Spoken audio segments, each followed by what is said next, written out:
January 29, Chinese New Year, simulan po natin ang pantaboy ng mga kamalasan. Mainam na magawa nyo po ito ng bandang alas 7 ng umaga ng January 29, Chinese New Year mga bossing. Kailangan natin ng 3 sili. Ang 3, ang ibig sabihin niyan, labis-labis na blessing. Ang ibig sabihin naman po ng sili ay pantaboy po ito ng kamalasan. Pantaboy din ito ng mga toxic sa buhay natin. Kung ikaw po yung tipo na lagi na lang nakakainggitan, na minsan mapapaisip ka, ano kaya kinaiinggit sa akin ng taong ito? Bakit ito'y gantong-ganto sa akin? Inis na inis. Maaaring meron lang mga negatibo na nakakapit sa inyo, or kaya isa sa miyembro ng pamilya na siya nagiging dahilan kung bakit lagi na lang ikaw nakakainitan ng ibang tao, or naiinggit sila sa inyo. Kaya dapat ay magawa nyo po ito mga bossing. Napaka-epektibo po nito. Basta't may 100% kang paniniwala ay walang imposible at makakamit nyo ang lahat ng inyo pong mga ninanais mga bossing.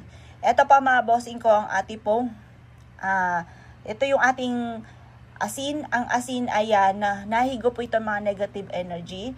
Ang asin mga bossing ko, yan po yung halimbawa, diba lumalabas ka ng bahay, wala naman taong hindi lumalabas. Ngayon, sa paglabas ninyo, maaaring may mga negative kayo na nadadala sa bahay ninyo. Kaya minsan, pag kayo ay pumasok ulit sa bahay ninyo, na-enter nyo sa loob, hanggang sa mapansin po ninyo, napakadami na palang mga negatibo, na hindi nyo lang nakikita, ultimo sa kisame, may kumapituko na po dyan. Ngayon, kaya kailangan nating alisin po yan sa pamamagitan ng asin, kasi pang-cleansing po yan. Tapos, yung sili naman, nagtatabo yan ng mga matitinding kamalasan, yung sili. Tapos, mas mainam yung pulang-pula. Ang ibig sabihin kasi ng pula, nag-a-attract ng swerte at nagtataboy ng malas. Ngayon, gawin nyo to ay sa mismong araw ng January 29 para mawala na ang mga kamalasan ninyong pinagdadaanan.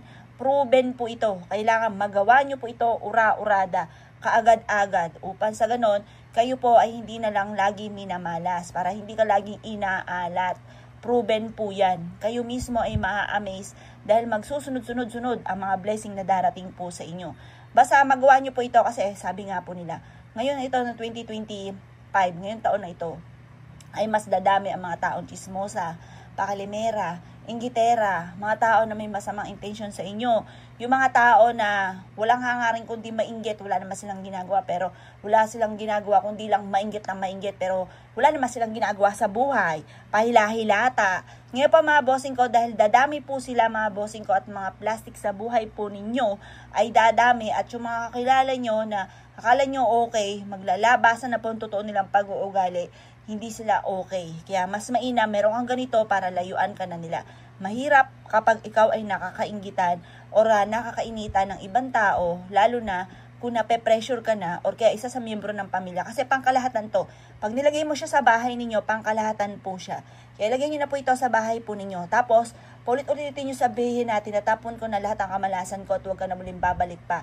Tinataboy ko na mga kamalasan, welcome swerte. Ganon mga bossing. Ako po, tuwing umaga ganon, sasabihin ko, tinataboy ko na lahat ng kamalasan at huwag ka na muling babalik pa, welcome swerte. Ganon pa mga bossing ko ang inyong sasabihin. Isa po yan sa mga pamamaraan upang sa ganon, masigit ka na maka-attract ng swerte at maitaboy ang mga kamalasan. Ay siya mga boss, kung gagawa ka ng ganito mga pamamaraan, good luck po sa inyo po lahat.